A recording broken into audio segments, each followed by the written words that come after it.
श्री कृष्णा. आज मी बनवली आहे मसाला भेंडी भाजी.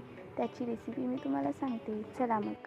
आधी घेतली आहे भाजी मसाला, मिरची पावडर, हळदी, मीठ, मग टॅमॅटो पिसून घेतली आहे आणि मग भेंडीला स्वच्छ धुवून त्याला कट केली. मग आतून मसाला भरली आहे.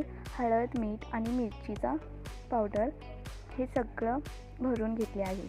मग नंतर कढाईमध्ये तेल टाकून त्याच्या आधी भेंडीला फ्राय करून घेतली आहे. मग नंतर तेच उरलेला तेलामध्ये थोडासा जिरा टाकले आहे. मग टॅमॅटो टाकून छानपैकी फ्राय करून घेतली आहे.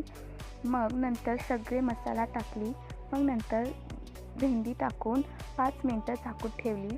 मग शिजवून घेतली थोडा वेळ. हे बघा, मसाला भेंडी भाजी रेडी झाली. तुम्हाला माझी रेसिपी आवडली का? कमेंट करा, नक्की सांगा. आणि तुम्हाला आवडला असेल तर लाईक, शेअर, सबस्क्राईब करा. राधे राधे.